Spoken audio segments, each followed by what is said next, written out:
आज जनता जनार्दन न्यूज 24/7 की टीम ने इटावा नगर पालिका परिषद के वार्ड नंबर 31 फ्रेंड्स कॉलोनी से भारतीय जनता पार्टी के सभासद प्रत्याशी प्रभात कुमार तिवारी मंडल उपाध्यक्ष इटावा से की खास मुलाकात। प्रभात जी ने कहा कि यदि वार्ड वासियों ने अवसर दिया तो शासन के तरफ से जो भी स्कीम्स होंगी अंतिम पात्र व्यक्ति तक लाभकारी योजनाएं पहुंचाने की प्राथमिकता होगी। प्रभात जी ने कहा कि वार्ड में जन सेवा केंद्र बनवाने आदि अनेकों विकास कार्य वार्ड में कार्य करने के लिए 100% प्रतिबद्ध रहेंगे।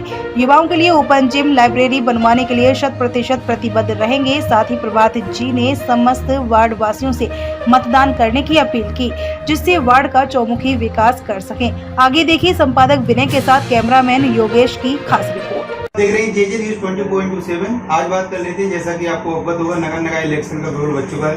आज जानने का प्रयास करेंगे नगर पालिका परिषद इटावा के वार्ड नंबर 31 फ्रेंड्स कॉलोनी में आए हुए हैं, जिनसे जानने का प्रयास करेंगे।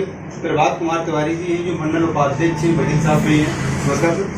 नमस्कार। सर्वप्रथम तो सर आपका हमारे चैनल में स्वागत है। आपसे हम जानने का प्रयास करेंगे जो फ्रेंड्स कॉलोनी वार्ड नंबर 31 से जो अपने सभासद पद हेतु भारतीय जनता पार्टी के जो अधिकृत कैंडिडेट थे सभासद के लिए, क्या सोचकर आपने यहाँ से दावेदारी की इसकी? एक्चुअली दावेदारी का कोई प्रमुख कारण तो नहीं होता है, लेकिन फिर भी एक जिज्ञासा होती है हर एक कार्यकर्ता में कि काफ़ी लंबे समय तक काम करने के बाद, पार्टी में समर्पण भाव के साथ काम करने के बाद एक उम्मीद होती है कि पार्टी से हमें जनता की सेवा के लिए चुना जाए, और उसी के तहत हमने अपना आवेदन किया था और मेरे आवेदन को मेरे समर्पण के तुलनात्मक अध्ययन पर मुझे दिया गया सिंबल। सर, इसी क्रम में आपसे जानने का प्रयास करेंगे, जैसा कि अभी आप जनसंपर्क करते आ रहे हैं, अपने जो सर वार्ड नंबर 31 है इसकी मुख्य समस्या क्या है? मुख्य समस्या, सबसे बड़ी समस्या है कि यहाँ पर बरसात में पानी की निकासी की सुविधा जो है वो प्रॉपर नहीं है। यहाँ पर इतनी अच्छी वीआईपी कॉलोनी होने के बावजूद भी यहाँ पर जल निकास प्रॉपर नहीं है। उसके लिए कुछ आगे काम करने की आवश्यकता है और हम ये प्रयास करूँगा मैं ऐसा कि इस समस्या का निदान जल्दी से जल्दी ही किया जाए। इसी क्रम में आपसे जानने का प्रयास करेंगे सर, जो वार्ड तक आपसे भारतीय जनता पार्टी सर, जैसा कि आपको अवगत है कि 11 मई को मतदान होना है, काफ़ी कम समय बचा हुआ है सर। चेयरमैन पद हेतु सर क्या ऊपर समीकरण है, क्या चल रही है सर? समीकरण बहुत अच्छे हैं जी, और जिस तरीके से विपक्षियों ने अपनी चाल चली है वो निश्चित ही वो चाल नाकाम होगी। और हमारे जो परम श्रद्धेय हमारे स्वर्गीय अशोक दुबे जी की जो पत्नी अशोक दुबे जी इस समय प्रत्याशी के रूप में अध्यक्ष पद के लिए दावेदार हैं, प्रत्याशी के रूप में खड़ी हुई हैं। उनका परिवार का एक बहुत लंबा अंतराल से कार्यकाल इतना अच्छा रहा है राजनीतिक जीवन। उन्होंने अपना पूरा जीवन भारतीय जनता पार्टी को समर्पित कर दिया। एक अच्छी सरकारी नौकरी में थे वो, उन्होंने अपनी नौकरी जनता के लिए कुर्बान कर दी।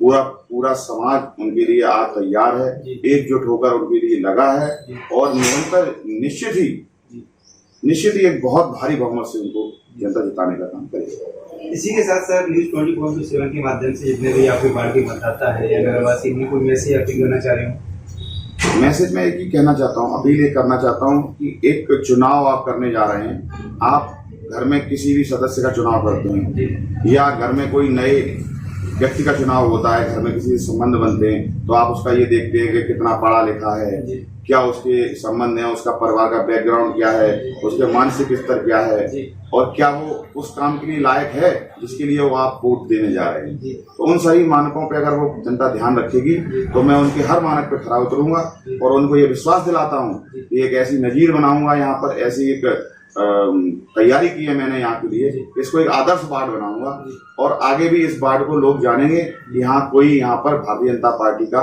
एक सिपाही सभासद हुआ था जिसने ये अच्छे काम किए। एक अच्छी नजीर बनाने की, एक अच्छी मिसाल बनाने की मैं प्रयास करूंगा और उसमें निश्चित ही मैं सफल हूँ।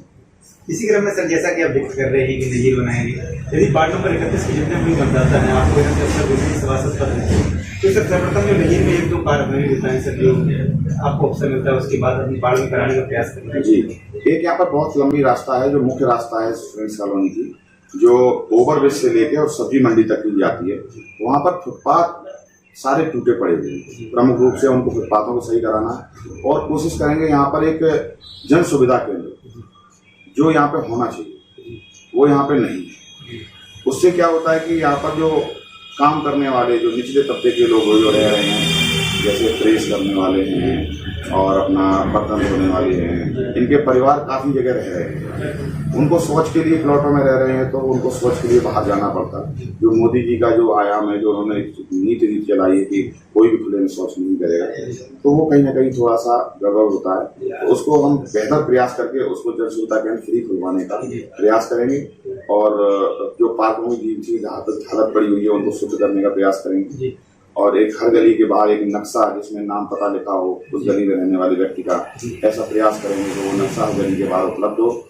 और एक जन सेवा केंद्र जो होता है जिसकी एक फीस होती है 20 रुपए 40 रुपए, आधार कार्ड सही कराना है या मान लो राशन कार्ड सही कराना, जो भी प्रमाण पत्र बनवाने, उनकी एक नॉर्मल फीस होती है, उससे ज्यादा चार्ज किया जाता है। तो इस फ्रेंड्स कॉलोनी वार्ड के लिए हम कोशिश करेंगे कि एक केवल सरकारी फीस पर उनको ये सुविधा मिले, ऐसा जन सेवा केंद्र यहाँ पे होना चाहिए, उसकी स्थापना का प्रयास करें। इसी क्रम में सर एक और बात जानेंगे, जैसा कि आप थोड़ा अच्छे से बता रहे थे, आपसे भी जानना चाह रहे सर, अपने प्रदेश में आपको सर अवगत होगा कि ऑफ द रिकॉर्ड जो यूथ है सर बेरोजगार है सर। नगर पालिका या वार्ड सभासद के अधिकार क्षेत्र में नहीं आता है रोजगार प्रोवाइड कराना, लेकिन सर आपने देखा हुआ आफ्टर कोविड की जो यूथ है ऑफलाइन क्लासेस की वजह ऑनलाइन क्लासेस ट्रेंड चल रहा है सर, यूथ के लिए आपने कुछ सोच रखा हुआ वार्ड के लिए? हमारे यहाँ यूथ जो है वो बहुत शिक्षित और रोजगार से भरपूर, सभी के पास रोजगार उपलब्ध है फ्रेंड्स कॉलोनी के अंदर। ऐसा यूथ बहुत कम है जिसके पास रोजगार नहीं है और रोजगार देने के लिए माननीय योगी जी, माननीय मोदी जी बेहतर प्रयास कर रहे हैं और वो रोजगार दे भी रहे हैं। उस श्रृंखला में मैं उनकी ही रीति नीति को अपनाते हुए, हमारे अधिकार में ऐसा कुछ भी नहीं है कि हम उनके लिए कुछ ऐसा रोजगार उपलब्ध करा सकें। हमारे पास कोई निधि नहीं मिलती है जिससे हम कोई उनको रोजगार उपलब्ध करा सके, लेकिन फिर भी बेहतर प्रयास करेंगे। अगर किसी योजना के तहत यहाँ पर कोई बेरोजगार है तो उसको योजना के तहत लाभ दिलवाने के लिए मैं तत्पर रहूंगा और उनको रोजगार दिलवाने के लिए प्रयास करने में तत्पर। आप देख रहे थे हमारे साथ उपस्थित थे प्रभात तिवारी जी, जो मंडल उपाध्यक्ष हैं भारतीय जनता पार्टी के, और यहाँ से वर्तमान में वार्ड नंबर 31 से सभासद पद हेतु भारतीय जनता पार्टी के अधिकृत सभासद प्रत्याशी। उन्होंने बड़े स्टेट फॉरवर्ड बताया कि आम जनमानस की जो भी समस्याएं होती हैं यदि उन्हें अवसर मिलता है तो उन्हें 100% हल करने के लिए प्रतिबद्ध रहेंगे। साथ ही ये भी कहा है कि एक जन सुविधा केंद्र